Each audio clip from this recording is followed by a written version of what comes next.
Hola a todos, bienvenidos a este episodio de Cultivando Ideotas. Saludo al copiloto de esta nave. Chavita, ¿cómo estás? Muy bien, feliz de tener nuevamente invitado para tema, digamos, sudamericano y económico, ¿no? Y un viejo conocido del Cultivando, y estamos muy contentos de nuevamente contar con la presencia de Eduardo López Chávez, analista, columnista y profesor de varias universidades. Tiene ahí un podcast que ya lo recomendaremos, El Comentario del Día, que nos gusta mucho. Y que aquí en Cultivando somos seguidores. Bienvenido, Lalo. Hola, ¿cómo están, James, Chava? Qué gusto estar otra vez aquí con ustedes. Y hoy tenemos un tema que creo que es algo muy interesante, porque creo que sería bueno, aquí viene el dicho de en las barbas de tu vecino puedes verlas remojar. Entonces, vamos a hablar de cómo Venezuela fue de ser una de las economías más importantes del mundo. Es más, hay datos que apuntan que en los años 50 Venezuela fue el cuarto país más rico del planeta. ¿Y qué acciones, qué políticas fue adoptando esa nación para tener el Venezuela de Maduro? Pues sí, la verdad es que es un tema muy interesante porque Venezuela históricamente siempre fue considerado de las grandes potencias sudamericanas junto con Argentina y con Chile en su momento. Y después llegó Brasil y los desplazó a todos, pero justo fue un contexto interesante porque estamos hablando de principios de los 90s, más o menos, cuando Venezuela empieza a destacar a nivel internacional por el nivel de recursos que tenía. Y a principios de los 2000, o sea, tan solo 10, 12 años después, llega Brasil y irrumpe en el escenario latinoamericano y digamos que podría ser el momento en el que mueve un poquito a Venezuela, pero fue un contexto distinto porque se vivía otro momento a nivel internacional, había un boom de materias primas, que si bien es cierto el petróleo es una materia prima muy importante, en el caso de Venezuela es prácticamente el más importante o la industria más importante que ellos tienen. Y Brasil diversificó mucho.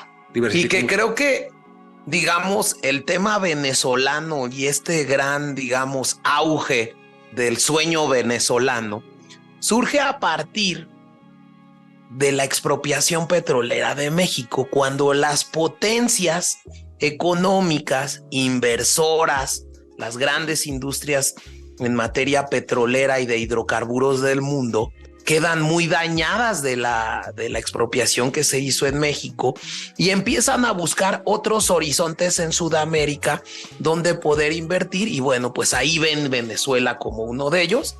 Empiezan en los 40 a invertir y por eso tardan 10 años en madurar más o menos la industria petrolera y de hidrocarburos en Venezuela.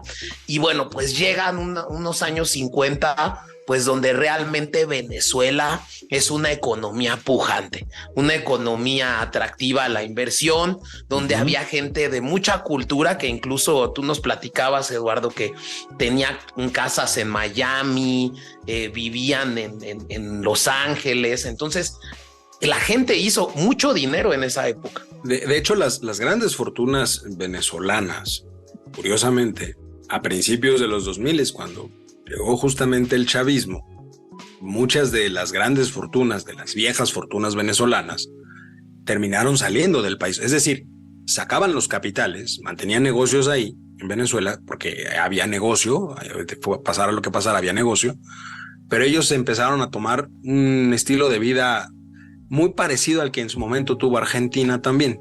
Ellos miraran o volteaban a ver mucho hacia Europa, hacia Francia, hacia España, hacia Inglaterra.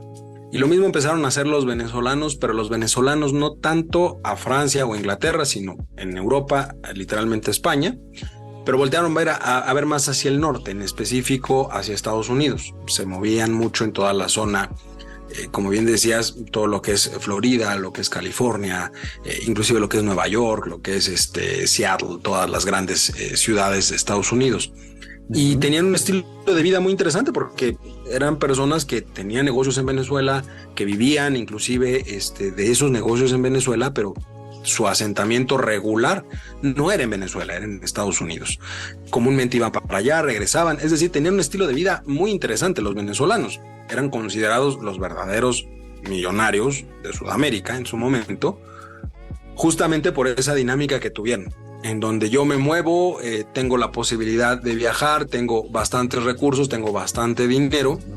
La gente o esas grandes fortunas, por ejemplo, utilizaban más los dólares o manejaban más los dólares, que hubo un tiempo en donde en Venezuela el dólar era considerado una moneda de curso legal, sin mayor tema, no tanto el bolívar.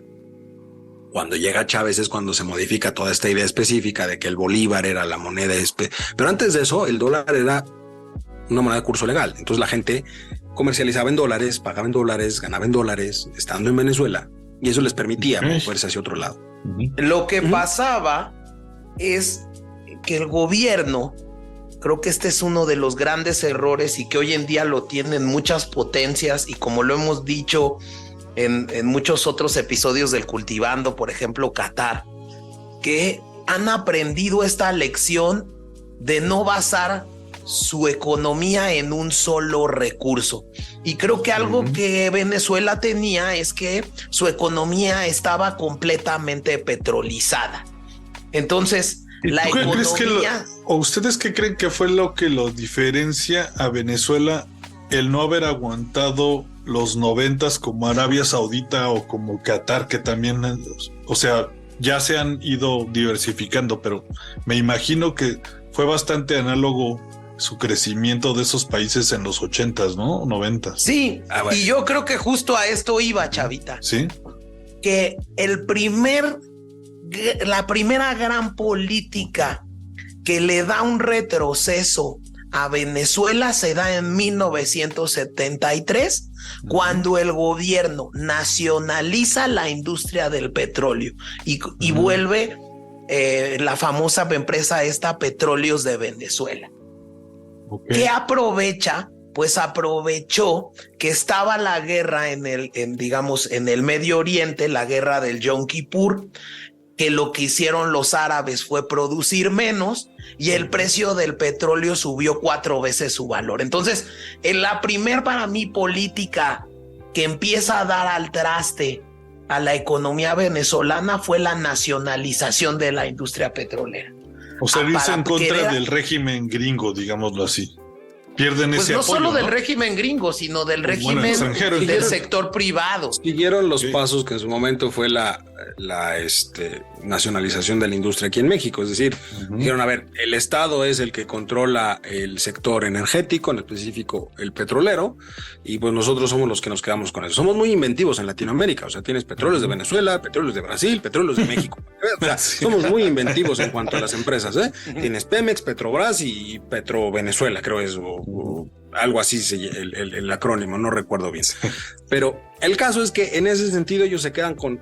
Y sí, a ver, el tema, creo yo, y como lo mencionamos en algún momento, y lo he dicho también en otros foros, el problema de la, digamos, estatización de algún sector en la economía es que tiende a disminuir el nivel de competitividad de ese sector, porque solamente hay un participante y no hay ningún estímulo para la innovación o para el desarrollo del propio sector.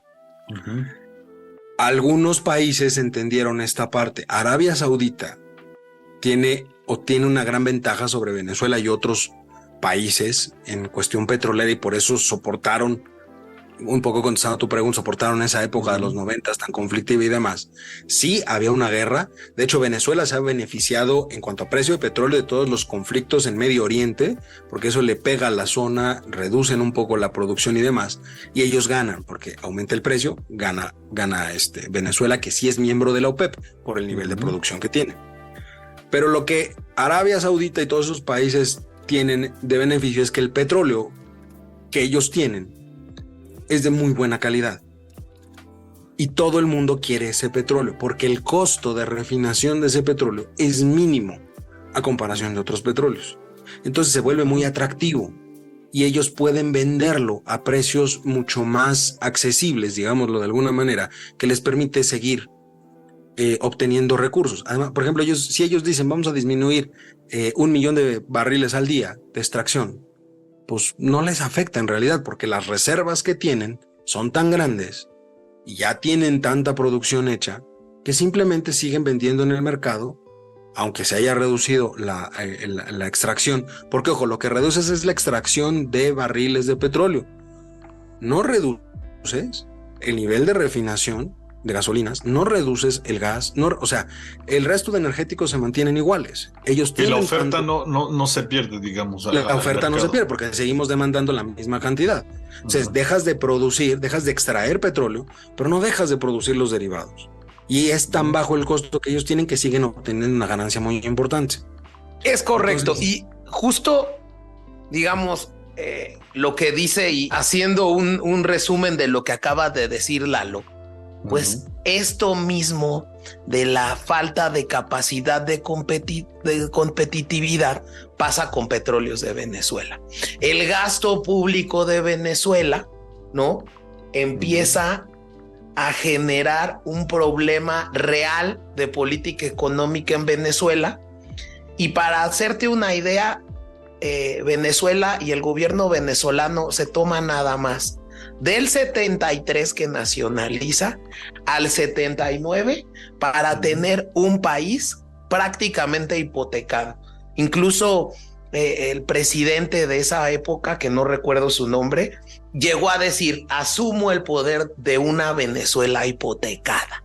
Imagínense el nivel de déficit que tenía por este tema que bien señala Lalo, que es: generas, no tienes ningún incentivo para hacerte competitivo. Y, ojo, y bueno, después, toda esa lana que se metía en la industria, ahora la tienes que sacar de tu bolsillo y no estabas acostumbrado probablemente, ¿no? No, y como decía, además de que no estás acostumbrado, tienes un tema de que no eres eficiente no solo en la producción, sino también en la colocación y la venta del producto, porque, a ver, hay que entender algo, los recursos petroleros en cualquier país, sea Venezuela, Arabia, México y demás, trabajamos o se trabaja, digamos, a mes vencido, vamos a decirlo así, a mes vencido, pues. Toda la producción, tú me vas a pagar, pero me vas a pagar, prácticamente me pagan hasta un mes después de la producción. Por eso, la modificación del precio del petróleo se va dando a lo largo del tiempo, pero el impacto directo lo tienes después, porque ahorita ya pagaste o ya te pagaron la factura de lo que acabas de vender el mes pasado. Te va a afectar para el siguiente. Entonces, en ese sentido, ¿qué sucede? Ellos empiezan a perder eficiencia en el sistema y requieren de una gran cantidad de recursos. El déficit que se genera no solamente fue precisamente por no invertirle al sistema petrolero, sino que lo que sacaban del sistema petrolero lo utilizaban para el gasto propio del gobierno venezolano. Fue una época donde Venezuela, pues literalmente, regalaba dinero a la gente, tal cual. O sea, había transferencias directas, había gasto gubernamental, se llegó a dar un sistema de salud muy importante en esa época en Venezuela que le costaba poco a los venezolanos, el sistema de educación, pero empezaron a tener ciertas fracturas a lo largo del tiempo, porque sí le metían mucho dinero bajo el esquema erróneo, a mi parecer, que han cometido una gran cantidad de economías a lo largo de la historia, que es pensar que por el simple hecho de meterle mucho dinero a algo, se va a mejorar por sí solo. Ese es un grave error. Tú le puedes meter el dinero que tú quieras, pero si no arreglas de fondo el problema, pues por más dinero que le metas, nada va a servir. Ese fue el error que tuvo Venezuela. Y que también tenías una base muy inestable de fondo, porque ya empiezas a hipotecar a Venezuela con este incremento del gasto público, y en los 80s viene una caída fuertísima del precio del petróleo, y eso le da al traste a Venezuela. Totalmente, y se ven ahora con un gasto público muy alto, que financiaban literalmente con la entrada del petróleo, tienen ese déficit muy alto, el costo del petróleo baja de manera importante, eso los desajusta y obviamente hay un gap de recursos que tienen que cubrirlo de alguna forma. Hay que entenderlo muy claramente. Todo gobierno, el que sea, solo tiene dos opciones para sacar dinero: a través de recaudación o a través de deuda. No hay más, son las únicas dos formas que tiene.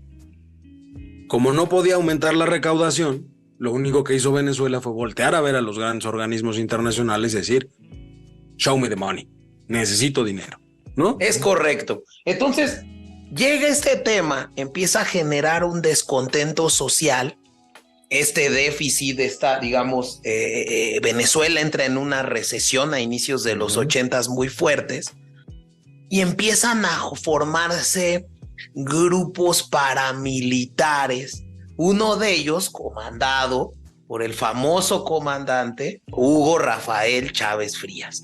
Y bueno, esto genera que en el 89, digamos, para poder abatir la recesión, el gobierno empiece a pedir préstamos al Fondo Monetario Internacional. Y el Fondo Monetario Internacional, tú que eres economista, Lalo, sabrás un poco más, para poder acceder a préstamos del Fondo Monetario Internacional, existen una serie de estudios en donde el fondo analiza pues tu capacidad de pago, por así decirlo. Oye, pues tú me estás pidiendo 30 mil millones de dólares, pero bueno, pues realmente tienes puras políticas paternalistas en donde das dinero a viejitos, a los ninis, y no tienes forma pues, de cómo pagarme. Entonces, muchas veces, y digo, tú sabrás mejor esto que yo, pero muchas veces el fondo condiciona estos préstamos a que el gobierno lleve a cabo ciertas acciones, pues como para asegurar su pago, ¿no, Lalo? Y que ahí se acaba como mucho el clientelismo, ¿no? Tanto en Argentina, que depende mucha gente del gobierno, ya habíamos visto en el especial de Argentina, que chequenlo, también está en Spotify. Y aquí yo me imagino que igualmente mucha gente vive del gobierno, les pide el Fondo Monetario y se te va en contra tu propio medicina, ¿no? O sea, como es una medicina, digamos, que duele al país en general, ¿no? Como que causa estos revueltos sociales siempre. Eso se me hace interesante. Ajá. Yo siempre he dicho que en cuestión de los organismos internacionales, los organismos económicos internacionales, Fondo Monetario Internacional, Banco Mundial, cualquiera de esos grandes organismos, tienen una cuestión muy, muy interesante. El que decide pedirles prestado, pues tiene que jugar con sus reglas del juego. O sea, eso es algo muy claro. ¿Por qué? Porque también hay que entender algo. Esos organismos se capitalizan de los propios países que pertenecen a los organismos. Todos pagan una cuota, todos. De hecho, México y Venezuela y Argentina, hace algún tiempo, ya no tanto Argentina ahora, pero Chile, por ejemplo, o Brasil, son de los, digamos, socios más cumplidores que tiene el Fondo Monetario Internacional o el Banco Mundial. O sea, porque somos la ONU inclusive. Somos de los que pagamos puntualmente nuestras membresías, órale, y ahí estamos pagando y pagando y pagando. En el caso mexicano, por eso nos ha llevado a tener una línea de crédito de 150 mil millones de dólares con el Fondo Monetario a la fecha de hoy. ¿Que lo quieren reducir? Pues sí, pero a ver, esto es el tema del banco. Es un banco grandote para países. Ese es el Fondo Monetario Internacional. Es como al final es un negocio, ¿no? Exacto. Y es como si tú ahorita te dan una tarjeta de crédito con una línea de crédito de 100 mil pesos, por decirte algo. A ver, tú tienes una línea de crédito de 100 mil pesos, ¿no? ¿La puedes usar? ¿Te puedes gastar los 100 mil pesos? Por supuesto que sí, ya la tienes, es tuya. El tema es pagarlo. Si tú lo pagas conforme, vamos a suponer que metiste todo a meses sin intereses. Órale, te gastaste 100 mil pesos a meses sin intereses. ¿Cuál es el tema? Si tú no pagas en el momento, en la fecha que te corresponde pagar, el banco te dice, pues te va a cobrar un interés, ¿no? No pagaste a tiempo, pues te cobra un interés. Lo mismo sucede con el Fondo Monetario Internacional. Yo te doy una línea de crédito, no pagas a tiempo, pues te va a cobrar un interés. Pero ellos no te lo dan a meses sin intereses. Ellos te dicen, ok, por utilizar esta línea de crédito, son como los famosos pagos fijos de una tarjeta de crédito que te dicen, te voy a cargar de entrada el 2%, pero te voy a dar pagos fijos. Ya, órale. Lo mismo sucede con ellos. Te dicen, ahí está tu línea de crédito, la puedes utilizar, ¿no? Pero te va a cargar un interés más. Pero ojo, para que la puedas utilizar, pues yo necesito una garantía de que me vas a pagar en algún momento. ¿Y cuál es mi garantía? Pues mi garantía es la política económica que tú llevas en tu país, porque a fin de cuentas, los estados como tal, pues no tienen un patrimonio sobre el cual se pueda ir el Fondo Monetario Internacional. Es decir, si nosotros dejamos de pagar, no van a venir a embargar Palacio Nacional y el Castillo de Chapultepec y Reforma. No pueden hacer eso. Entonces, lo único con lo que pueden jugar ellos es decir, pues a ver, tú tienes una política económica, si yo veo que esa política económica sigue cierta normativa, ciertas reglas, entonces para mí eso significa que vas a tener los recursos necesarios para pagar el préstamo. Y así es como funcionan ellos. Es correcto. A Venezuela y le dijeron, necesitas hacer A, B, C y D, que tenía que ver con gasto público, recorte de tasas, política fiscal, política tributaria, y les dicen, si tú haces A, B, C y D, entonces yo te suelto el dinero, porque entonces me vas a garantizar que vas a tener el dinero para pagar. Estas A, B y C del paquete económico que impulsa el entonces presidente Carlos Andrés Pérez, solicitaba, uno, devaluar la moneda en ese tiempo en curso legal de Venezuela; dos, que se llevara a cabo un aumento importante en el precio de los combustibles como la gasolina; solicitaba también un aumento en el transporte público que estaba subsidiado en ese tiempo también por Venezuela; y la eliminación de subsidios de varios productos de la canasta básica. Esto genera un descontento social enorme, que genera incluso una movilización muy grande y un conflicto armado que se da el 27 y 28 de febrero de 1989, que es conocido como el llamado Caracazo. Y en ese Caracazo, por estas medidas impopulares que estaban siendo gestionadas por el presidente Carlos Andrés Pérez, deja más de 300 muertos esta represión que hace el gobierno. Y bueno, me parece que el Caracazo es uno de estos hitos del hartazgo social que se genera en Venezuela, ¿no? Contribuye muchísimo a la polarización de la sociedad venezolana y a la inestabilidad de la política venezolana. Y entonces ahí empiezan a crecer estas, digamos, frentes políticos opositores, donde uno de ellos era el de Hugo Chávez. ¿No, Lalo?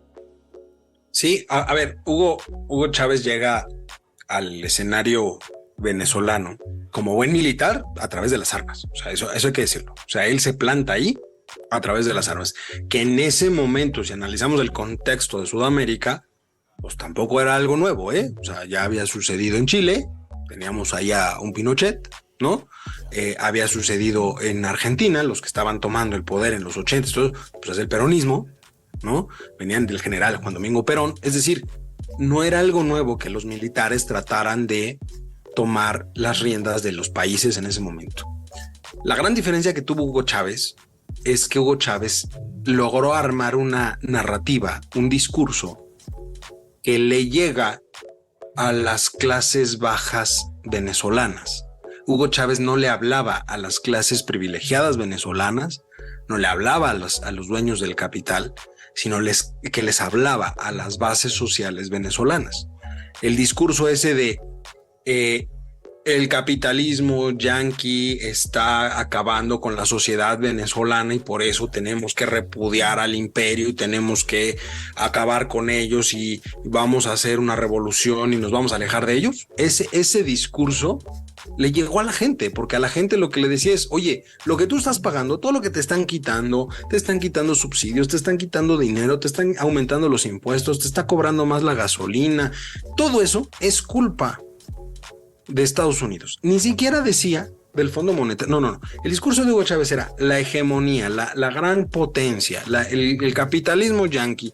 Estados Unidos es el que nos está quitando. Ese discurso anti Estados Unidos generó mucho revuelo en la sociedad venezolana de escasos recursos, porque decían, sí es cierto. O sea, también hay que entender que las noticias que existían en ese momento en los medios venezolanos, pues que decían, el Fondo Monetario con sede en Washington, ¿no? El gobierno estadounidense pidió al Fondo Monetario que de Venezuela y la línea de crédito nos están cobrando. Entonces, todo eso era Estados Unidos, Fondo Monetario, Estados Unidos, Fondo Monetario. Entonces, tú agarras un discurso y dices, mira lo que están diciendo las noticias. No lo digo yo, lo dicen las noticias que están saliendo, que son los Estados Unidos, es el Fondo Monetario el que nos está perjudicando. Y que también yo creo que sumado a esto, algo que genera la chispa social es este intento de golpe de Estado que hace en 1992 Hugo Chávez, en donde a los medios, después del fracaso de este intento de golpe de Estado, el famoso discurso del por ahora, ¿no? Donde Hugo Chávez dice a los medios de comunicación, por ahora los objetivos que nos plantearon no fueron logrados en la ciudad capital. Y entonces ese por ahora para mí genera este discurso, porque lo que hacen automáticamente es que lo lo encarcelan y genera la figura de un mártir en Venezuela, y eso lo vuelve más popular. Creo que eso es lo que lleva a Chávez y sumado a todo este conflicto social y aunado a que al presidente Carlos Andrés Pérez lo destituyen por temas de corrupción, ¿no? En 1993, a que Chávez pues llegue como el gran resolvedor, como el redentor venezolano. Como el redentor venezolano, es correcto. Es que, a ver, si analizas la historia de la izquierda populista en Latinoamérica y a nivel internacional, son esos conflictos sociales y un discurso muy enfocado a las bases sociales del país lo que crea a estos populistas que terminan legitimándose en las urnas. Es decir, el caso de Hugo Chávez en ese golpe de Estado fallido fue lo que lo puso en el mapa político completamente. Eso fue lo que hizo que lo voltearan a ver. Y por supuesto, vienen los escándalos de corrupción, viene el problema en el gobierno venezolano. Surge entonces de nueva cuenta esa figura que dice, a ver, se los dije. Y es un discurso muy sencillo el que toma Hugo Chávez en ese momento. Si nosotros somos miembros de la OPEP y tenemos tanto petróleo y el petróleo vale tanto a nivel nacional, ¿por qué le debemos tanto a otros países o a los Fondos Monetario Internacional o a quien quieras? Por una cuestión de corrupción. ¿Por qué? Porque estamos sujetos y había un acuerdo entre las élites y esas instituciones, y eso es lo que nos llevó a que Venezuela esté mal en este momento. Por supuesto que si tú le dices a las personas, pues dicen, pues sí, cierto, se tiene lógica lo que me está diciendo. Si tenemos mucho petróleo, si cuesta tanto el petróleo a nivel internacional y ganamos tanto, pues no tenemos por qué estar pidiendo prestado. Y sin embargo, debemos mucho. Ese discurso es lo que levantó a Hugo Chávez en las urnas y lo que lo lleva a ganar la primera elección y a legitimarse. Cabe señalar que en 94, ¿no? Ya que es destituido Carlos Andrés Pérez, llega después a la presidencia por elección, nuevamente el partido de Carlos Andrés Pérez le da a la población la oportunidad nuevamente y lleva a Rafael Caldera, Chavita. Y lo que hace Rafael Caldera es entrar a un tema de calmar las aguas que había alrededor de este movimiento que estaba trayendo Hugo Chávez, y genera el indulto. A Hugo Chávez lo indultan, le dan la amnistía de los delitos que había cometido con el intento de golpe de Estado, y ahí es cuando Hugo Chávez funda el llamado Movimiento Quinta República, que es hoy en día el partido oficialista de Venezuela. Y ojo, es lo curioso de la historia venezolana. Para poder fundamentar lo que es el chavismo en Venezuela, se agarraron en el movimiento de Hugo Chávez literalmente de la estructura política en su momento, del régimen que existía en su momento. De lo contrario, no hubiera existido un indulto. Pero ellos apoyaron también esa cosa. Si me das el indulto y yo te apoyo en otra cosa. Es decir, ya había negociaciones en ese momento en donde el propio movimiento tuvo que alinearse a la estructura que existía en ese momento, al sistema que existía en ese momento, para después llegar a través de las urnas a controlar el gobierno y cambiar. Es correcto. Desde adentro. Un régimen que en su momento, ojo, digamos, la primera elección de Chávez, económicamente fue muy exitosa la primera gestión de Chávez. ¿Por qué? Pues porque redujo el gasto. A ver, se veía muy moderado. Redujo el gasto, empezó a hacer pagos, empezó a reestructurar la política pública en Venezuela. Es que incluso el propio discurso, Lalo, ¿no? Uh-huh. Chávez participa en la elección de 1998 y el discurso es un cambio radical de la política venezolana, ¿no? La campaña de Chávez era combate a la corrupción, reducir la desigualdad y promover políticas de bienestar social. Gana la elección por el 56% de los votos, que es enorme, uh-huh. ¿no? Y bueno, pues sí, como lo dices, este discurso del rechazo al capitalismo neoliberal, este recorrido que hizo Hugo Chávez a cada rincón de Venezuela, donde es algo que yo me puse a ver antes de preparar este Cultivando, pero tú ves el manejo de gente, el manejo de masas, donde la gente se sentía identificada con el líder. Por supuesto. A ver, es que tenemos una persona que per se, Hugo Chávez, era carismático. O sea, su personalidad era carismática. El comandante fue el primero, o sea, a pesar de tener una formación militar que cualquiera diría, pues tienden a ser cuadrados, muy ordenados, a seguir la norma, como tal. Él no. Él fue de los primeros presidentes en Latinoamérica que literalmente, dejando de lado obviamente a Fidel Castro, porque Cuba es otra historia aparte, uh-huh. Pero él a nivel continental fue de los primeros presidentes que se acercaba con la gente, que se sentaba y hablaba con la gente, que grababa los acercamientos con la gente, y más allá de eso fue el primero que empezó a desarrollar esta forma de gobierno a través de los medios de comunicación en donde le hablaba a la gente. De ahí surgen, no en su primer mandato, que hay que dejarlo muy claro, su primer mandato fue totalmente lo contrario a lo que conocemos de Chávez. O sea, fue uh-huh. muy mesurado, muy ortodoxo, ¿no? Porque finalmente esa era la idea del primer gobierno que él tuvo. Que es interesante, y aquí yo les recomendaría dos cosas.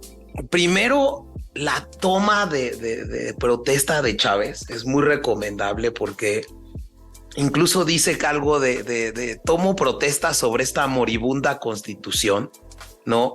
Es algo, se los recomiendo, véanlo en YouTube, es algo donde se les ve una cara al presidente saliente y al jefe del Congreso híjole, no sé qué nos espera, pero justo, y yo creo que aquí, retomando lo que decía de las prebendas que ya había con el partido en el poder y Chávez, realmente es muy rápido porque Chávez toma el poder en febrero del 99 y en abril ya había reunido a la Asamblea Constituyente para debatir, redactar y promulgar una constitución, que es la Constitución de la República Bolivariana de Venezuela. Entonces, justo ya había como bien lo señala Lalo, un plan que esta constitución se empezó a redactar desde la administración anterior a la de Chávez. O sea, esto vislumbra cómo esto ya se estaba trabajando, ¿no, Lalo? Sí, a ver, uno pensaría que pues, en una encerrona de un año de juristas puede sacar una nueva constitución. Cualquiera diría que pues no necesita nada más que alguien experto en cuestiones jurídicas y que se sienten a ver cada uno de los artículos y a ver cómo los cambia. Pero en realidad no es tan sencillo, porque la Constitución marca una línea ideológica específica sobre la cual va a trabajar el gobierno de ese momento y los que siguen, porque finalmente la idea es que tienen que respetar la Constitución. En el caso venezolano, la Constitución que se promueve en la época del primer mandato de Chávez, pues tiene que ver justamente, y por eso fue mucho más ágil el proceso, porque ya venían de un desgaste social, político, social muy importante, donde las ideas que querían plasmar en la Constitución tenían mucho acuerdo, que se empiezan a ver desde antes del gobierno propiamente de Chávez, sí, pero ya eran cosas muy acordadas porque ya había mucho hartazgo a nivel social. Y lo que no querían en ese momento el gobierno previo al de Chávez y luego el de Chávez es que hubiera más levantamiento, sobre todo el de Chávez, porque decía, a ver, con el apoyo popular que yo tengo puedo sacar cualquier cosa, pero tampoco me conviene que existan pleitos políticos importantes. Entonces tomaron los acuerdos que ya se tenían de mucho tiempo y es lo que plasmaron en la Constitución literalmente. Es una Constitución muy mesurada, también hay que decirlo, que defiende los derechos humanos, que habla sobre las responsabilidades del gobierno, que habla sobre las posibilidades, y el sesgo ideológico que le da tiene que ver justamente con esa separación que querían hacer de los grandes organismos, que no lo ponen textualmente, porque nadie lo pone textualmente, pero sí se deja entender que habrá más autonomía por parte del gobierno para manejar ciertas situaciones, y eso lo que abre es esa posibilidad que ya en los segundo y tercer mandato de Chávez, pues es donde se empieza a radicalizar utilizando esa misma Constitución. Dicen, la Constitución me faculta para esto, pues vamos a hacerlo y nos vamos a separar de y vamos a hacer y que yo creo que uno de los puntos que para mí yo destacaría de esta nueva Constitución es que dejó muy al arbitrio este tema de las misiones llamadas, ¿no? Porque lo que se hacía es que con ciertas reformas se introdujeron ciertas reformas de carácter social para crear ciertos proyectos de apoyo comunitario, y entonces muchas veces a representantes del gobierno ubicados en ciertas poblaciones de Venezuela se les daba la facultad de poder determinar que una tierra en específico no era productiva, ¿no? Y que era mejor dársela a la gente pobre. Entonces, alrededor de esa arbitrariedad que generaba para mí el tema de las misiones, pues empezaron a hacer, pues, digamos, no sé, más, hubo más impunidad y más actos de corrupción que los que hubiera habido de una manera anterior, ¿no? Es que tienes un esquema, ojo, Hugo Chávez sí, era muy carismático, sí, pero Hugo Chávez tenía un gran problema que tienen la mayor parte de los dictadores, populistas, muy de izquierda. Les encanta concentrar el poder. Hugo Chávez trató de concentrar el poder. ¿Cuál es el tema? Si tú quieres controlar todo, siempre te va a ir de las manos algo. Y ese algo fue justamente a través de esas misiones donde se empiezan a detectar actos de corrupción. ¿Por qué? Pues porque no había claramente una distribución de poder hacia las bases del gobierno que permitiera frenar o no este tipo de cuestiones. Como todos lo centralizaban, y pues como todo buen líder de un país, pues tú no puedes estar metido en todo. A ti te va a llegar la información que te dé el que esté inmediatamente abajo de ti. Y a él le va a llegar el que está abajo de él. Si tú tratas de controlar todo y eliminas esas partes, ahora imagínate, en lugar de tener que acordar con 50 personas, tienes que acordar con 1000 personas, pues va a llegar un momento donde algo se va a ir. Y esos son los abusos que se empezaron a dar en el contexto social de Venezuela. Y que creo que el primer mandato, salvo que ustedes me digan otra cuestión, es un mandato en donde se logra plasmar un poco su política socialista de apoyo a los pobres, pero que creo que tiene un gran problema. que descuidó a los grandes capitales, y eso creo que también te afecta en un tema como nación. ¿Por qué? Porque, digamos, empezó a nacionalizar empresas privadas, ¿no? Generó un descontento entre los medios de comunicación porque los satanizaba, los criminalizaba, los desprestigiaba. Pues de hecho, por eso surgió el Aló Presidente. Sí, Programa de televisión, correcto. Radio, que hizo diario como cierta show cómico, mágico, musical que hay aquí en México, pero él lo hizo en su momento. Y por eso surgió, porque él dijo que los medios de comunicación estaban distorsionando la realidad. Entonces él iba a salir a platicar con el pueblo de manera diaria para que quedara claro qué es lo que estaba haciendo el gobierno. Y eso también es producto de lo que pasó el 11 de abril de 2002, donde una alianza de empresarios, la Unión de Sindicatos de Trabajadores, la jerarquía eclesiástica, los militares disidentes y los medios de comunicación tratan de ejecutar un golpe de Estado en contra de Chávez. Tan es así que lo secuestran de la casa de gobierno, ¿no? Se lo llevan militares rebeldes a una isla que se llama la isla de la Archila. Incluso se anuncia su renuncia por la televisión estatal venezolana, nombrando a Pedro Carmona como presidente interino, quien era el líder de la Federación de Cámaras y Asociaciones de Comercio y de Producción, ¿no? E incluso se lo llevan. Hay videos, véanlos en YouTube, donde Chávez está incluso platicando con quien lo tiene secuestrado, pero resulta que la resistencia popular escucha la noticia del secuestro y de la disolución de instituciones y genera una importante resistencia social a favor de que vuelvan a poner a Hugo Chávez como presidente, ¿no? La restitución de Hugo Chávez generó movilizaciones de miles de personas.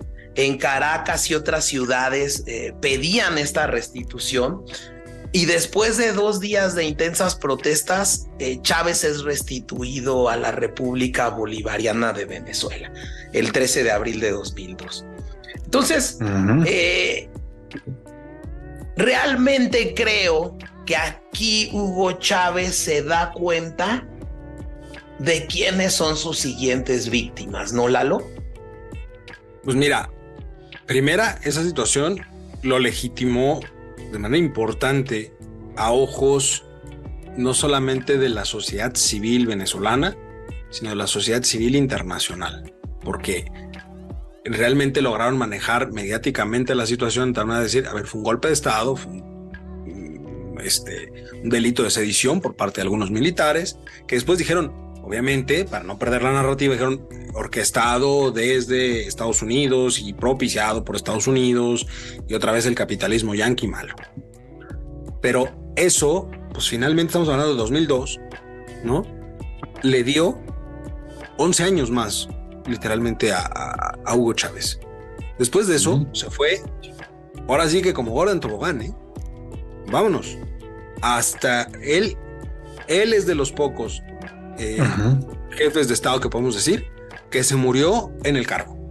Él murió en el cargo, él murió siendo presidente de Venezuela. O sea, se gana el apoyo popular y además llega, digamos, este boom también, como decían, del petróleo y de las commodities. Pues se le da todo para permanecer, ¿no? Justo es la época, y entonces empieza a tener gran cantidad de dinero. O sea, yo recuerdo mucho que decían, por ejemplo, al avión presidencial de Hugo Chávez en ese momento le apodaban en Venezuela el pájaro tiradólares. El pájaro tiradólares. O sea, porque era tanto el gasto que había y la ostentación que había en el gobierno de Hugo Chávez, que gastaban a más no poder. O sea, un avión que en su momento, si mal no recuerdo, por ahí salió algún reportaje, un avión que estaba bordado en hilos de oro y tenía no sé qué, o sea, un gasto excesivo, pero porque la situación internacional les dio los recursos necesarios. Es decir, el esquema de gobierno de Hugo Chávez, después de ese golpe de Estado que mencionaba Jaime, si no hubiese venido el boom de los commodities y de las en esa época a nivel internacional, no hubiera sido sostenible tantos años, porque no hubiera habido tantos recursos disponibles. La realidad es que sí hubo un boom importante que le dio a Venezuela una gran cantidad de recursos. Entonces se juntaron las dos cosas, una gran visibilidad de Chávez ante la sociedad venezolana, es decir, lo legitimó ese golpe de Estado fallido, y una gran cantidad de dinero. ¿Qué hizo Hugo Chávez? Empezó a gastar en términos sociales, a dar becas, a dar apoyos, a dar recursos, es decir, había dinero para hacerlo. Y el problema de todo este tipo de política social, digámoslo, es que no es autosuficiente ni sustentable a lo largo del tiempo. Requieres de un gran flujo de dinero a lo largo del tiempo para poder mantenerlo. Te lo dio en ese momento el tema de las materias primas, pero no iba a ser sostenible para toda la vida. Sin embargo, era tanto el recurso que tenía Venezuela en ese momento por la cuestión petrolera, es una economía todavía totalmente petrolizada, que era tanto lo que tenían, que le dio literalmente para que los primeros problemas reales económicos de Venezuela se empezaran a ver prácticamente 8 o 9 años después de eso. Y que 2010, creo que aquí 2011. Algo que tocas importantísimo y que creo que es el resultado de este intento de golpe de Estado y la pobre o incluso nula participación de la oposición partidista al gobierno, que generó incluso que en este segundo periodo Chávez tuviera una amplia mayoría calificada para poder hacer lo que quería. Entonces, arrasó literalmente, es lo que se conoce como el carro completo en política, ¿no? Se llevó el carro completo en ese siguiente mandato. Y de hecho después ya fue un tema más personal, ya no fue un tema del golpe, sino cuando él empieza con los problemas de salud que eran visibles, los problemas de salud que ya tenía él, eso lo utiliza como parte del discurso mediático. Inclusive se llegó a decir que fue Estados Unidos el que lo enfermó y era el tipo de historias de conspiración que existían alrededor de Hugo Chávez. Pero esa situación de enfermedad la logró capitalizar también él. Es lo que le dio finalmente la posibilidad de imponer a un Maduro como su sucesor en su momento, porque él en esos programas diarios que salía, pues ya era notorio el deterioro físico de Hugo Chávez al final de su vida. Y la última vez dijo, pues me voy a ir a operar para ver pero si no salgo, este es el bueno. Y entonces ya no era el comandante, era el pobre comandante, está enfermo, lo enfermaron, el bolivarismo, el chavismo. Pero como en toda situación, cuando se va el centro del movimiento, que en este caso era Hugo Chávez, pues ya no hay chavismo. El chavismo se acabó con Chávez.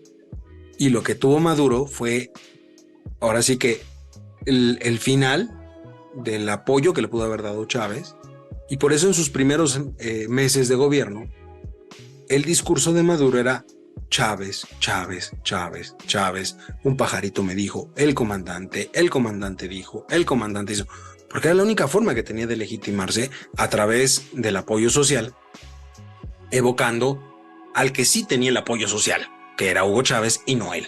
Sí, importantísimo eso que dices, y es una recomendación que yo les haría a todos los escuchas de este Cultivando. Creo que es muy dañino darle a un partido todo el poder para hacer una reforma plena. Creo, independientemente de que ustedes sean derecha, izquierda o cualquier creo que una sugerencia importante es, ok, dale el poder a quien tú quieras, pero no le des el Congreso, que tenga posibilidad de negociar para que no se haga un autoritarismo, ¿no? Que creo que fue lo que pasó, porque durante esta presidencia de Hugo Chávez, este segundo mandato, Chávez implementó medidas para nacionalizar sectores estratégicos de la economía, ¿no? Particularmente metió la mano en Petróleos de Venezuela, adquiriendo participación accionaria y control estatal de esta empresa. Además, también nacionalizó la electricidad, las telecomunicaciones y la minería, ¿no? Que lo que hacían era reforzar el control estatal, evidentemente, sobre los recursos y de estos sectores estratégicos, y en línea con su visión socialista. Y ojo, ¿no? también el sector de la construcción, ¿eh? Y el sector de la construcción. Hay que recordar que a Cemex le expropiaron todos sus activos en Venezuela. Es bajo el argumento específico de que el sector de la construcción era clave para el gobierno venezolano por la creación de infraestructura y por la parte de comunicación interna. Entonces finalmente expropian todo eso.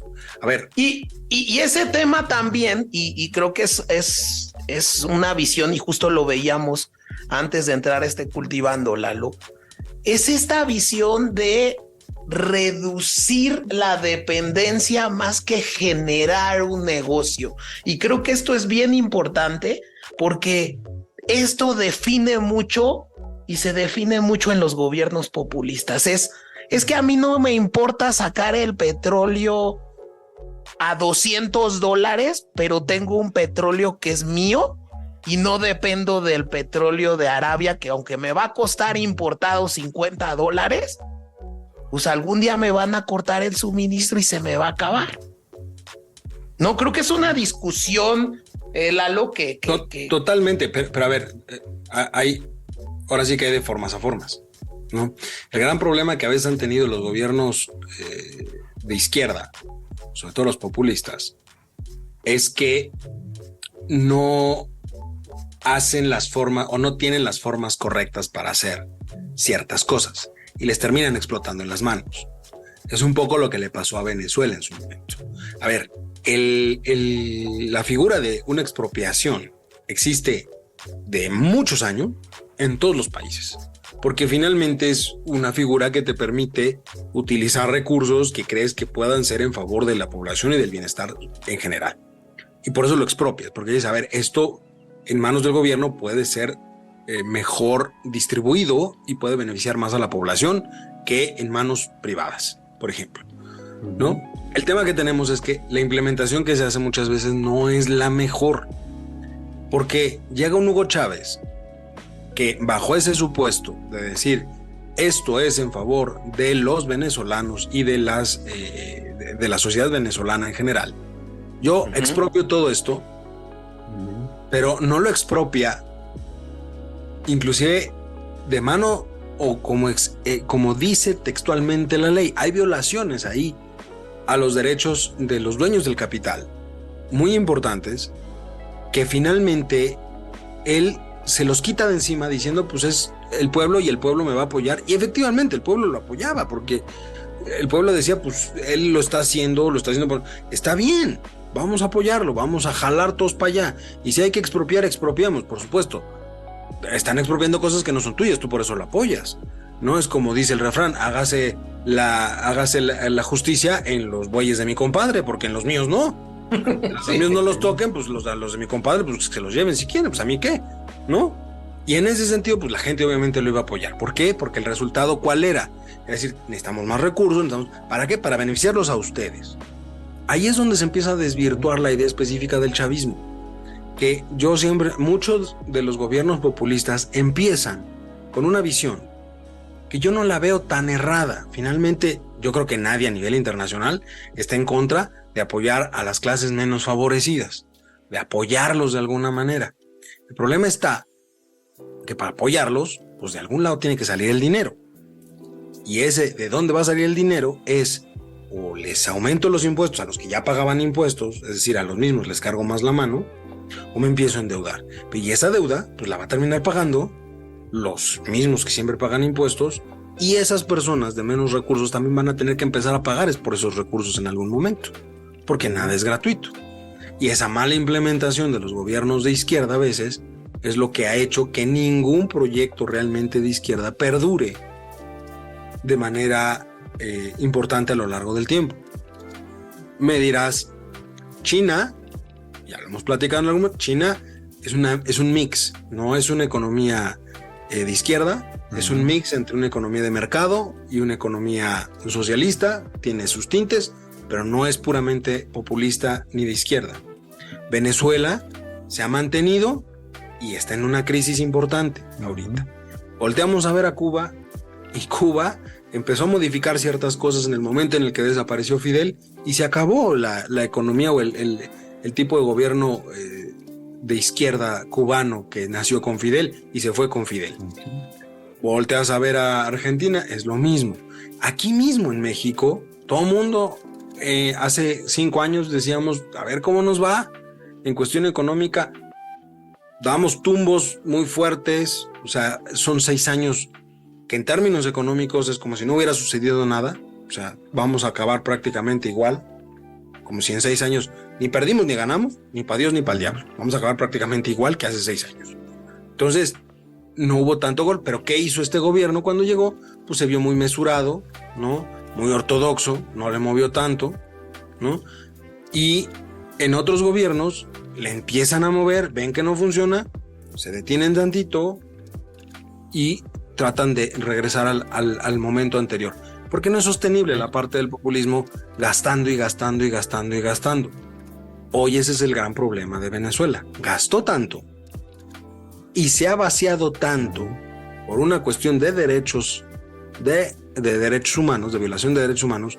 Hoy a la fecha han salido más de 70,000 venezolanos de ese país. No hay mano de obra. Eso es lo que ellos tienen ahorita.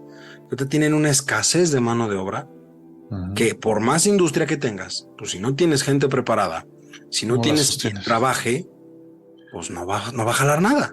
No, y que también otra mala fórmula es ganarse enemigos justo a los capitales, perderlos, o sea, ganar enemigos. China, por ejemplo, justo lo que hizo fue mantener flujo de capitales, entrada de tecnología, y pues justo creo que parte de nacionalizar y vender esta idea al pueblo del que las cosas son de Venezuela, el no generar como, digamos, desarrollo e investigación, pues te castigan. Lo que hacen los países es castigarte con tecnología, ¿no? O sea, ya no te proveen esa tecnología para refinación, no te proveen ciertas cosas y te van aislando, pues te van quebrando, ¿no? Y todo se te hace mucho más caro, no solamente lo que ya debes, sino el volverte a actualizar para querer yo siempre he dicho, mejorar. Ajá. Yo siempre he dicho que hay 2 cosas en esta vida que no puedes hacer. No te puedes pelear con la cocinera, de ningún lado. Nunca te pelees con el que cocina o con la cocinera. Y no te pelees con el del dinero, tampoco. Uno no se pelea con esas 2 personas. ¿Por qué? Porque el del dinero es el que te va a pagar, lo necesitas. Y el cocinero o la cocinera es el que te va a dar de comer. Tampoco te puedes pelear con él porque quién sabe qué le puede echar a la comida. Dependes de ellos 2. El problema de Venezuela es que se peleó con el del dinero y ya no había manera de restituirlo porque ese es uno de los grandes problemas. Cuando tú te peleas con los capitales, para poder arreglarlo, tienes que aceptar que te equivocaste. Y estás en un entorno político donde aceptar que te equivocaste es aceptar que todo lo que has hecho a lo largo del tiempo podría estar mal. Y es perder la elección. Es generar inestabilidad política. Y eso es algo que no van a hacer. Nunca van a aceptar que hicieron mal las cosas, porque eso te puede hacer más que ganar, te puede hacer perder. ¿Quién ganaría? La sociedad en general. ¿Quién pierde? El que tiene el poder en ese momento. Si tú aceptas que lo hiciste mal, pues significa entonces que habrá que darle el voto a alguien que lo podría hacer bien. Y eso es algo que no va a suceder. Y es la encrucijada en la que hoy se encuentra Venezuela como tal. Es correcto. El hecho de decir, si yo digo que me equivoco, si yo Maduro digo que me equivoco, que todo lo que he hecho en estos últimos años está mal, pues entonces significa que efectivamente el proyecto venezolano se fue con Chávez. Y que Maduro no es absolutamente, y como no lo va a aceptar, tienes un problema ahí donde se violan derechos humanos, no hay derecho para la oposición, corretean a la oposición ha ganado un poquito, luego surgió el señor Guaidó, que también como oposición dices, no me queda claro porque finalmente en un término legal, digamos, pues no había cabida para lo que quería hacer el señor Guaidó. Y se montó en su macho de que tiene que ser así, así, así. Y el resultado, ¿cuál fue? Pues que hoy Guaidó ni siquiera puede estar en Venezuela. No hay una oposición real en Venezuela. Pero tampoco hay una aceptación por parte del oficialismo de que podría darse un cambio. Nadie está en contra de Maduro, nadie ve la forma de quitar a Maduro. Y que yo creo que hoy en día las acciones y todo el ambiente geopolítico que se está viviendo, Estados Unidos no se va a aventar, y yo creo que eso es lo que le ha dado un poco de permanencia a Nicolás Maduro. No se va a aventar un conflicto en estos momentos para hacer un cambio radical, que yo creo que en su momento la vía había sido Juan Guaidó, pero yo creo que Juan Guaidó no logró levantar el apoyo popular que tenía previsto Estados Unidos, y creo que ahí fue donde... No era un buen candidato, a ver, no fue un buen candidato, o sea, en cuanto a arrastre de personas y generación de expectativa. Juan Guaidó no era un buen candidato. Pero además, la política económica y la política exterior de Estados Unidos, en principio, es la política económica y la política exterior a nivel internacional.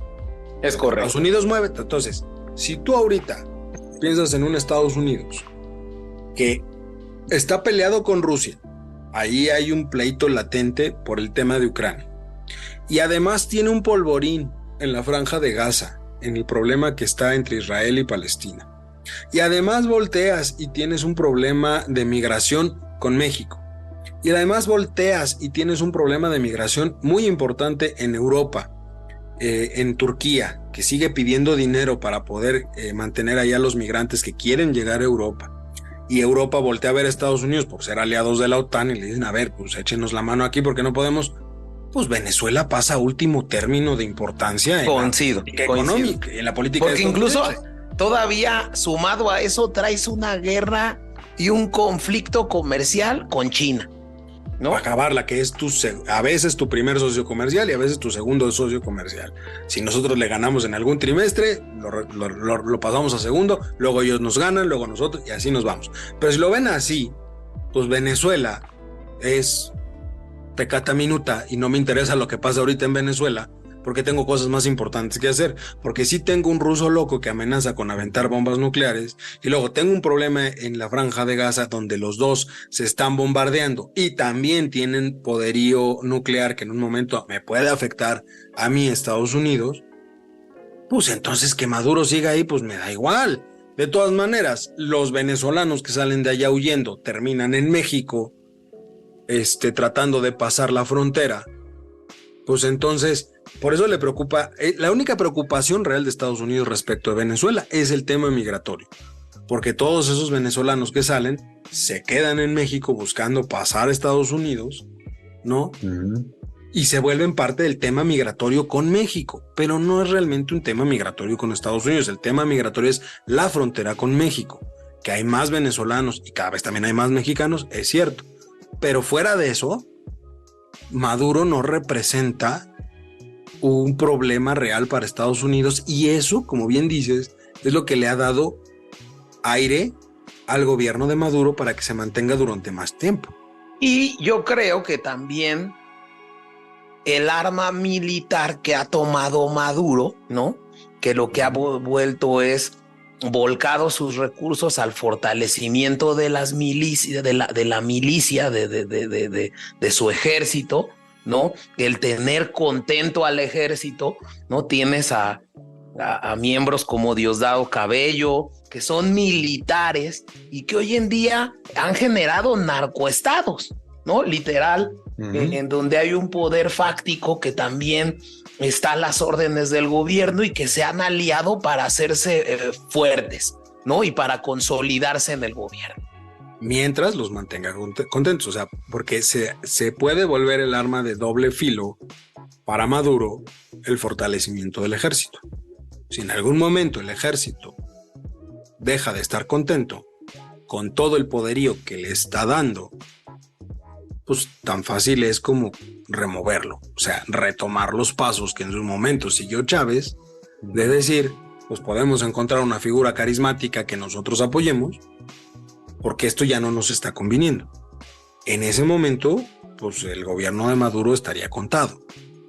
Mientras eso no suceda, pues yo podría ver o vislumbrar que el tema de Venezuela va a seguir como sigue hasta ahorita, por lo menos unos 5, 6 o inclusive unos 10 años más, porque Maduro pues tampoco no es una persona grande y en principio no es una persona enferma, a diferencia de lo que le sucedió a Chávez. Chávez hubiera estado más tiempo en el poder, sí, pero a Chávez se lo acabó la enfermedad. Esa es una realidad. Es correcto. Y ahora tenemos un Maduro que no es muy grande, una persona entre los 50 a 60 años, más o menos, y es una persona que no padece de ninguna enfermedad importante o que lo puede incapacitar. Entonces, visto desde esa perspectiva, pues tienes un espectro de tiempo que puede ir hasta una década más para mantenerse en el poder. Entonces, ¿no creen que haya ahorita una solución, digamos, a medio término para Venezuela mejorar su economía? Digamos, ¿creen que ya está quebrada? No está quebrada, está mal administrada. Yo diría de esa forma. El gobierno de Maduro tiene recursos, ha peleado por esos recursos y es lo que lo mantiene en el poder. Mientras tenga los recursos para mantener felices a ciertos poderes fácticos, como menciona Jaime, va a mantenerse ahí y el recurso lo tiene. El malestar social es lo único que podría revertir la situación, sí, pero también ha habido tanta diáspora de personas de Venezuela que la cuestión social o el descontento social ya no sería un impacto tan fuerte hoy como lo fue en su momento con Chávez. Y eso lo sabe Maduro, lo cual hace que cualquier posibilidad de cambio o reconfiguración político-económica para Venezuela sea mucho más lento que antes. ¿Puede haber un cambio? Sí. ¿Cuándo? En el corto plazo yo no lo veo. Pues para ir concluyendo y resumiendo esta plática súper interesante que tuvimos con Lalo, primero agradecerte muchísimo que hayas regresado a Cultivando, Lalo. De verdad es muy enriquecedora tu aportación en cada uno de los episodios. De verdad, escuchen el de las izquierdas, también estuvo buenísimo. Yo traigo ahí una fórmula que diseñé, como que redacté, resumí sobre la fórmula para que Venezuela llegara a donde está ahorita. Y la primera, bueno, pues el número 1 sería el hartazgo social, derivado de que tengas una economía petrolizada y también pues de todo el esquema de corrupción que había en el gobierno anterior, que lo generó. 2, el surgimiento de este líder carismático que surge en medio de esta de esta situación política y económica derivada de la corrupción y la petrolización, ¿no? Que este líder va a tener enemigos comunes como son los yanquis, la corrupción, la vieja política, que empezó también un esquema de nacionalizaciones sin un desarrollo tecnológico real, donde también la finalidad es más bien el quedarse con el poder, estas nacionalizaciones también generan la llamada certidumbre o certeza jurídica que los grandes países y las grandes potencias que hoy en día son así, creo que un punto muy importante de ellas es la certeza jurídica. Justo en algún video que había visto, Londres es Londres porque los millonarios tienen confianza de invertir su dinero o guardar su dinero en esos países, y yo creo que las nacionalizaciones le dan al traste a esta certeza.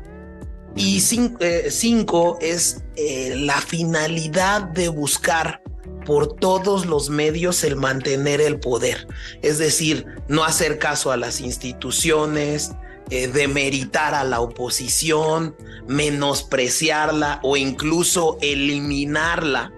Y creo que otro punto importante es la rendición de la oposición para poder darle todo el poder de cambio y el que tener a una Venezuela como está. Entonces estos son los 6 pasos que yo resumiría. No sé si tú, Lalo, Chavita, quisieran abonar alguno adicional y si no, dar sus conclusiones al respecto. Muchas gracias. Pues mira, yo, vamos, para terminar, diría totalmente de acuerdo con los puntos que manejas, pero también creo que hay algo de fondo, no solo en Venezuela, sino en muchos otros países, que parte de ese hartazgo social lo trasladan a un conformismo político muy importante. ¿En qué sentido? ¿De qué sirve votar si va a ganar el mismo? Y a veces no votan. Esa situación hace que efectivamente el de siempre gane, porque si tú querías una opción distinta, al no votar, al no acercarte a las urnas, pues hace que los mismos ganen. Venezuela tiene ya un problema muy latente, que es la salida de muchas personas, y por lo tanto habrá menos votantes para las siguientes elecciones, que ya están prácticamente a la vuelta de la esquina en Venezuela. Y en ese sentido, entonces, es importante hacer entender a las personas que qué es lo que va a pasar para el siguiente, lo que ellos decidan que va a pasar en las urnas. Eso es algo muy importante. Independientemente de la situación, puede ser que haya un desconocimiento de los resultados de una elección, por supuesto. Siempre habrá alguien que pierda y que va a decir que no está de acuerdo. Pero no hay fórmula más fuerte en cualquier democracia que el resultado de las urnas. Y en el caso de Venezuela, durante mucho tiempo se han violado los derechos electorales, los derechos de las personas para elegir a sus representantes, que también ya llegó un punto donde eso fue lo que los impulsó a salir a muchos. Y hoy los que quedan, lamentablemente yo no veo una posibilidad de cambio en el corto plazo para Venezuela, porque esos que quedan ahí los tienen prácticamente condicionados a dar un voto específico, y la oposición prácticamente no existe. No, a lo mejor no por gusto, sino por una cuestión más de gobierno, justamente por evitar el surgimiento de contrapesos para el gobierno actual, y eso ha hecho también que la oposición baje los brazos. No hay una oposición real en Venezuela.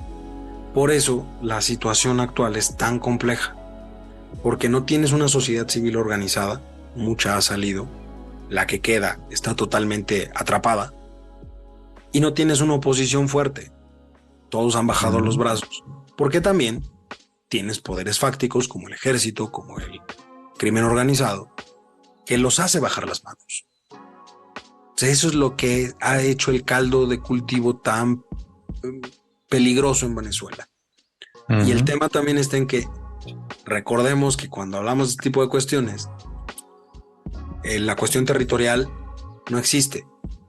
Si Venezuela se les queda chico, se van a empezar a agrandar hacia los lados.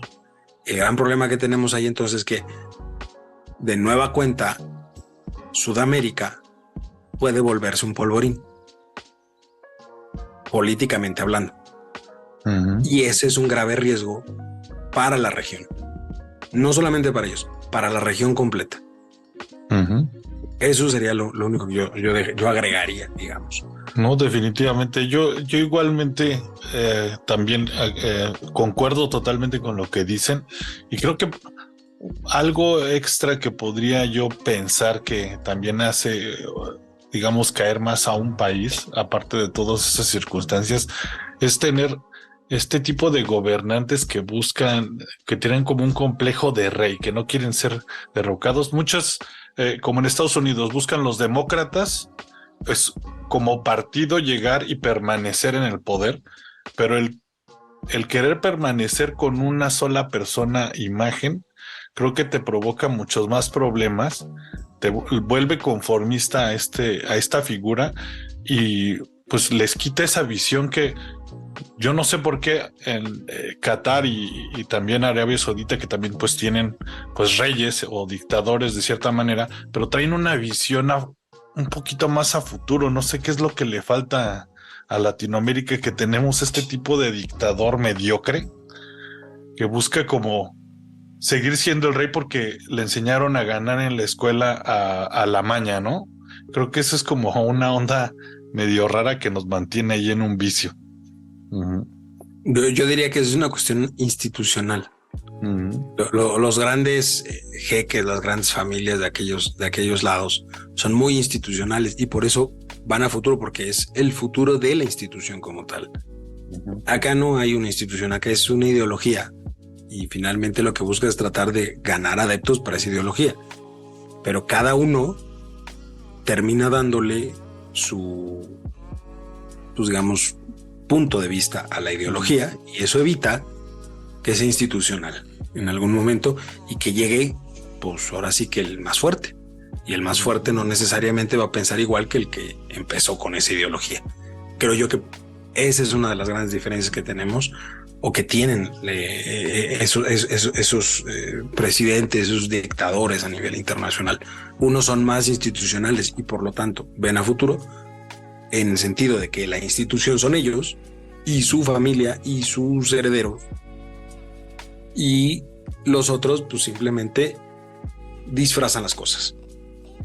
En algún momento, quería compartir con ustedes, tuve la oportunidad de cenar con un buen amigo que me presentó a un cuate venezolano, y él venía buscando una nueva oportunidad. Quería buscarla en Estados Unidos, y algo que me dijo y que a mí me dejó pensando mucho fue, mira, creo que la diferencia que hay entre México y Venezuela, casi México comete el error, pero fue darle al presidente en el poder la posibilidad y el poder absoluto incluso de cambiar la Constitución. Una recomendación que yo daría es: nunca le des a alguien el poder de cambiar la Constitución, porque si tienes el poder de cambiar la Constitución, puedes generar un Venezuela. México estuvo a nada en esta administración, porque realmente en el primer periodo de gobierno del presidente López Obrador se contaba incluso con mayoría calificada. Y bueno, pues realmente creo que México fue muy afortunado en que no se hicieran algunos cambios constitucionales, y creo que también esto es resultado de las instituciones tan fuertes que México generó a lo largo de muchos años, que generaron un México mucho más resistente a consolidar un autoritarismo, ¿no, Lalo? Creo sí, que eso es importantísimo. Yo creo que estamos lejos de ser Venezuela. Eso lo digo claramente para todos aquellos que dicen que prácticamente somos Venezuela. No, estamos lejos de ser Venezuela, afortunadamente. Yo agradezco la falla del cálculo político de la administración actual los primeros 3 años de no querer hacer cambios, porque como bien dices, tenían la posibilidad, prácticamente pudieron hacerlo sin mayor tema, y creo que ahí fue una falla de cálculo político pensando que lo podían hacer después de las intermedias y ya no pudieron.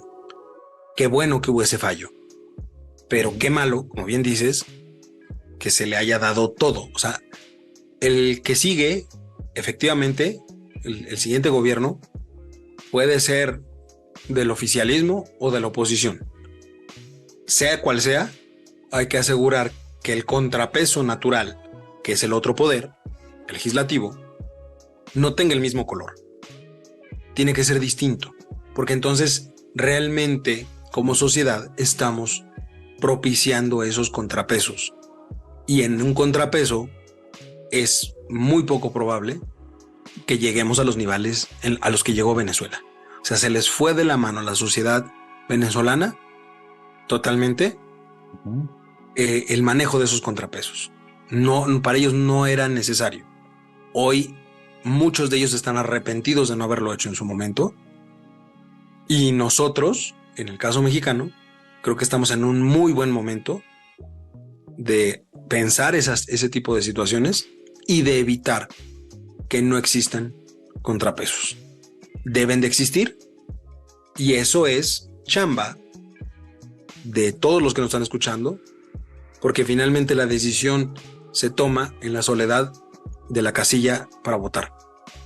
Independiente de cualquier cosa, en la soledad de la casilla para votar, ahí es donde tú tomas la decisión. Y la mejor decisión que puedes hacer es generar contrapesos. Buenísimo, Lalo. Oye, pues para finalizar, primero agradecerte muchísimo el que hayas estado aquí. Fue un gustazo nuevamente platicar de este tema contigo. Qué gusto se platica con Eduardo, ¿eh? Sí, muy a gusto. Y pues hay que proponer la rola en conjunto, Chavita. ¿Tú cuál propones?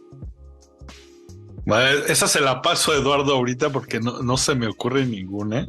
Le voy a dejar mejor toda la responsabilidad al invitado. Híjole, me la ponen difícil. ¿Qué estás escuchando ahorita? Yo bandeo mucho entre varios.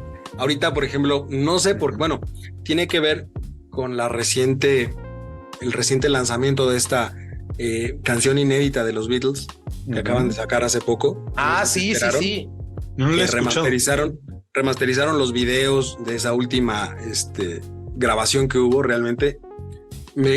Y curiosamente he estado o volví a escuchar mucho de los Beatles y toda esa época, los Beatles, los Rolling Stones, Elvis. Entonces ando mucho ahorita en eso porque me gustó mucho el trabajo que hicieron en la remasterización de esa última canción que sacaron. Es muy interesante, muy padre. Les recomiendo que busquen el video Nowadays, me parece que se llama la canción. Muy padre porque el video que hacen sobreponen parte del video de aquella época con videos actuales. Entonces parecería que están los cuatro actualmente cantando. O sea, está muy padre. La verdad es que vale mucho la pena. Entonces, buenísimo. Cualquiera de los Beatles, hoy, buenísima. Perfecto. Pues nos vamos. Pues nuevamente, muchas gracias por haber venido a Cultivando, Lalo. No, hombre, al contrario, muchas gracias a ustedes por la invitación y yo encantado de estar aquí platicando con ustedes cuando quieran. Un abrazo. Gracias. Cuídense mucho.